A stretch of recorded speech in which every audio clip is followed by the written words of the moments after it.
Hey everyone! So I have time to read another story. Are you ready? I'm so happy. Thanks for joining me again. I hope you like this one. This is one of my favorites. So you've heard of the story of the three little pigs, right? And the big bad chicken? The big bad duck. What? A wolf? Oh! The three little pigs and the big bad wolf. You're right. Oh, wait a minute.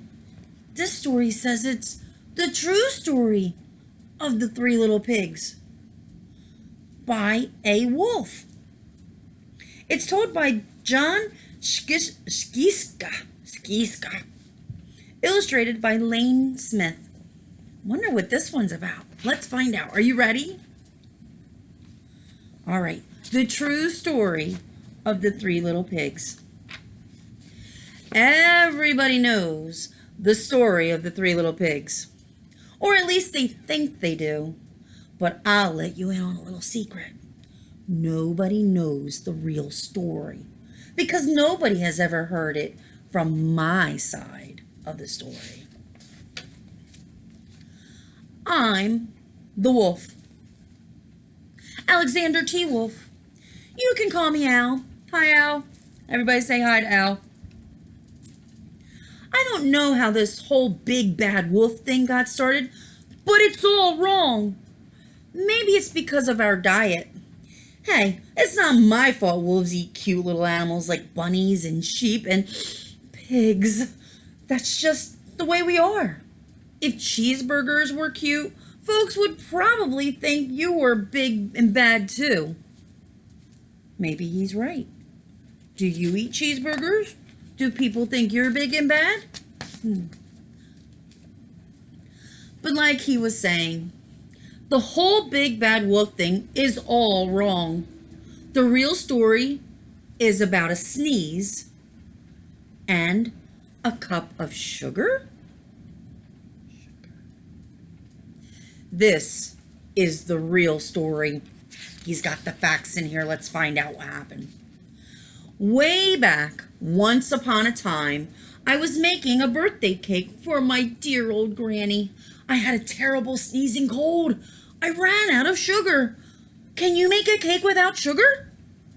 Absolutely not. How sweet would it be without any sugar? So, I walked down the street to ask my neighbor for a cup of sugar. Now this neighbor was a pig, and he wasn't too bright either. Bright meaning smart. He had built his whole house out of straw. Can you believe it? I mean, who in his right mind would build a house of straw? Is your house made out of straw? No? We'll have to figure out what your house is made out of. So, of course, the minute I knocked on the door, it fell right in. I didn't want to just walk into someone else's house, so I called, "Little pig, little pig, are you in?" No answer. I was just about to go home without the cup of sugar for my dear old granny's birthday cake. That's when my nose started to itch. I felt a sneeze coming on. Well, I huffed and I snuffed and I sneezed a great sneeze. Excuse me. And you know what? That whole darn straw house fell down. And right in the middle of the pile of straw was the first little pig. Do you see him there? Oh, dead as a doornail? He had been home the whole time. He never said anything. Why didn't he answer the door? Why didn't he say hello? It seemed like a shame to leave a perfectly good ham dinner lying there in the straw. So I ate it up. Think of it as a big cheeseburger just lying there. Would you leave a cheeseburger just sitting on the table that you just put? Probably not. I was feeling a little bit better, but I still didn't have my cup of sugar. So I went to the next neighbor's house. Sounds like something I would do. This neighbor was the first little pig's brother. He was a little smarter, but not much. He had built his house of, do you know what he built his house of? Sticks. I rang the doorbell on the stick house. Let's ring the doorbell. Ready? 1, 2, 3. Ding dong.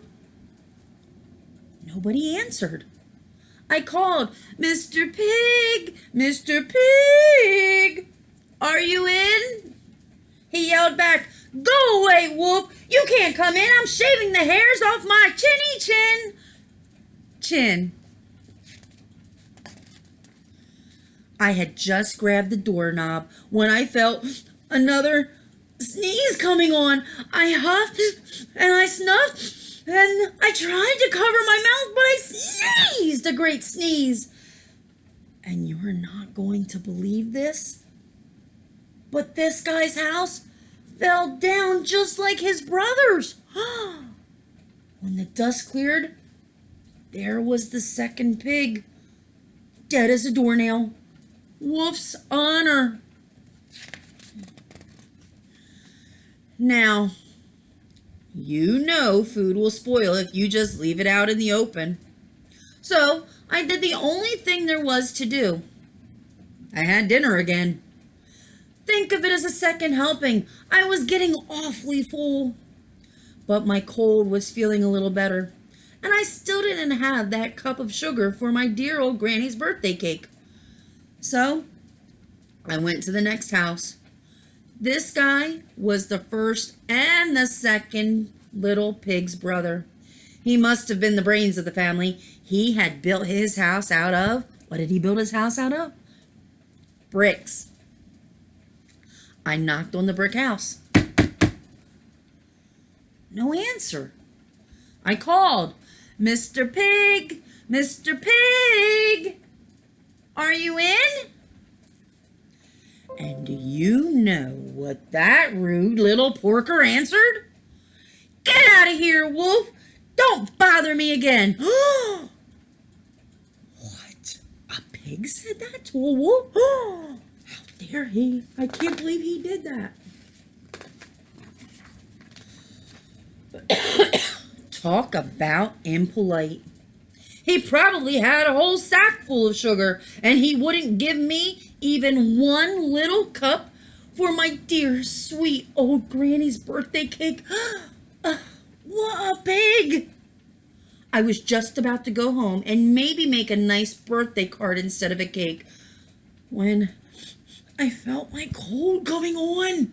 I huffed and I snuffed and I sneezed once again. Then the third little pig yelled, and your old granny can sit on a pin! Oh. And your old granny can sit on a pin. That is not nice at all. I can't believe this. Now, I'm usually a pretty calm fellow. But when somebody talks about my granny like that, I go a little crazy. When the cops drove up, of course I was trying to break down the pig's door, and the whole time I was huffing and puffing and sneezing and making a real scene.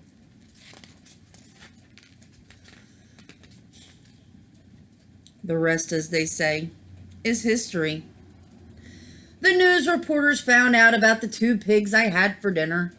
They figured a sick guy going to borrow a cup of sugar didn't sound very exciting. So they jazzed up the story with all this huff and puff and blow your house down.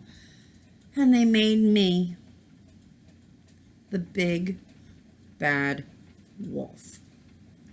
That's it. The real story. I was framed. But maybe, just maybe, you could loan me a cup of sugar. So do you believe the wolf? Whose side do you believe? The pigs or the wolf? Who's telling the truth? Will we ever know? Perhaps that's the case. There are a lot of stories that are reminiscent or the similar to the Three Little Pigs that I really do enjoy. And hopefully in the future, I will get a chance to read those to you. I think you will love them. Do you think you'd like to hear them? Awesome. Well, until next time, I will see you later. Come check me out later. All right. Bye.